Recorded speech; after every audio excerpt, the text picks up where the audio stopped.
What is going on, my Guardian Gamers? Is I, Birdman, back with another Destiny 2 build, and today I'm going to be updating my Ozymandias Warlock build.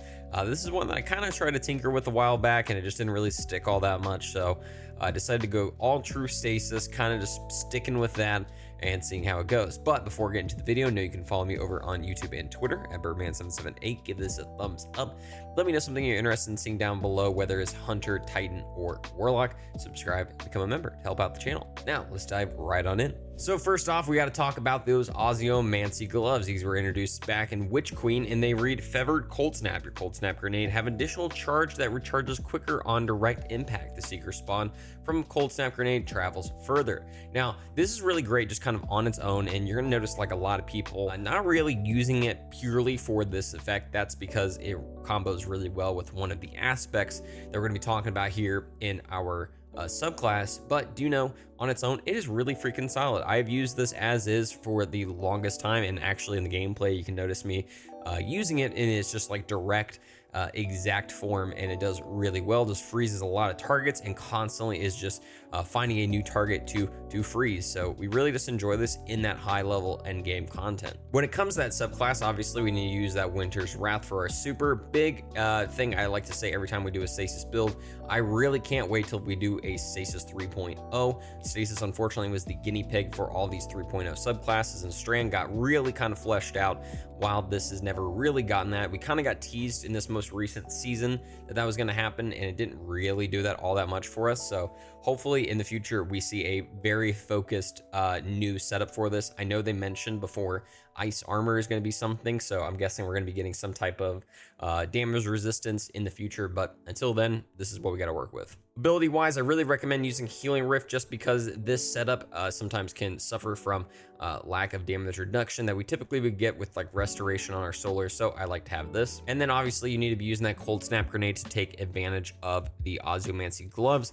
If you use any of the other things, it's not going to work, so make sure you're putting this on. For our aspects, I recommend Ice Flare Bolt. Shattering your frozen targets spawns Seekers that track and freeze other nearby targets. I really enjoy this purely off the fact that if for some reason I don't have my stasis turret that we're going to talk about here in a second, I'm able to still freeze targets and have that effect just constantly find a new target to freeze. It is really nice and very convenient. And then obviously the Bleak Watcher. Press and hold grenade button to convert your grenade to a stasis turret that fires slow projectiles at nearby targets. Really solid. I love this just because you can chuck this into a like set of enemies. They're going to kind of look at it, not really focus too much on you, but they're still going to get frozen at the same time, meaning you are just able to sit back and enjoy and take them out one at a time. Fragment wise, I recommend Whisper Change. While you are near frozen targets or friendly stasis crystals, you take reduced damage.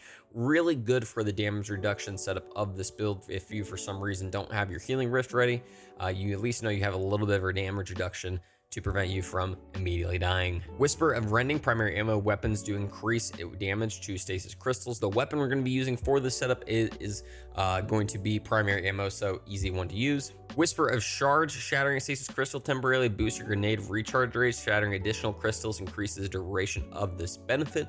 Obviously, this is just going to be really nice for the fact that we're able to constantly keep up those Bleak Watcher grenade, stasis turrets, or even just your regular Cold Snap grenades as much as humanly possible. And then Whisper of Refraction. Defeating slow to frozen targets grants you class ability energy. Great way to just constantly feed into the healing aspect of this build. Now, if you watched my most recent Titan bow stasis video, you probably saw this, the Verglass curve. I really like this because again, it's going to feed into that fragment so that we're able to get our grenade back faster. We're able to create all of those juicy stasis crystals around the map just from getting kills. It reads Hail Barrage. Final blows with this weapon grants stasis arrows. Your next hipfire shot will fire all of them in a single volley, and then becomes Hailstorm. Direct impacts will freeze targets, and the stasis arrows that impact the environment create stasis crystals. So again, feeding into everything. Now you don't really need the catalyst. That pretty much just makes your draw speed faster after freezing or slowing a target, but it is definitely a really good luxury one to have. Now for the mods and everything you're gonna be needing on your armor for this setup. First up, on our helmet, I recommend a dynamo so that whenever you activate that class ability on your targets, you are going to get some super energy back. Having your super is definitely great for in a sticky tight situation.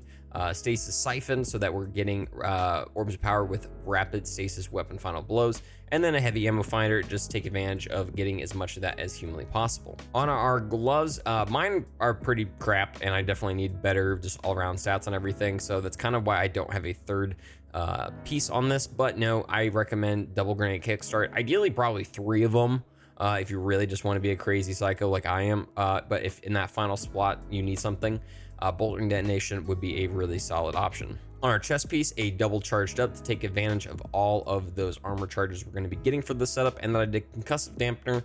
Obviously you can swap this out for whatever you need. Legs, I recommend using a stacks on stacks so that you're able to get more for your money on each of those orbs of power you're going to pick up, and then also a recuperation for some health and innervation so that you're able to get cooldown on your grenade. And finally, on our warlock bond, a distribution so that whenever we activate our class ability near targets, we're going to get some energy back.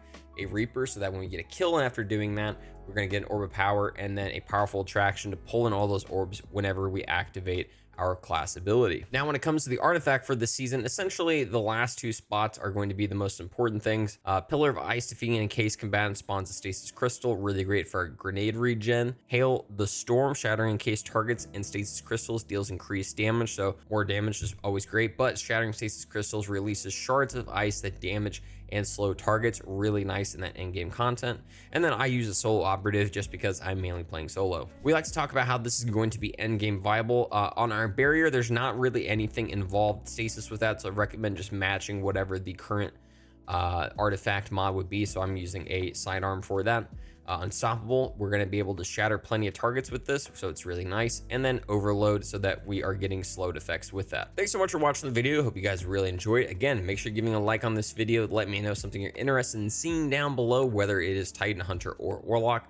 Subscribing and becoming a member. Again, I'm going to be churning out a lot of these videos coming up here soon. Have a really solid idea for giving people ideas of what they should be doing with certain exotics that are very similar to one another for all 3 classes. So just gonna see how that goes, and yeah, but just really hoping Into the Light is not a piece of crap and is a fun expansion. But until then, I hope you have a great night, day, or whatever it may be.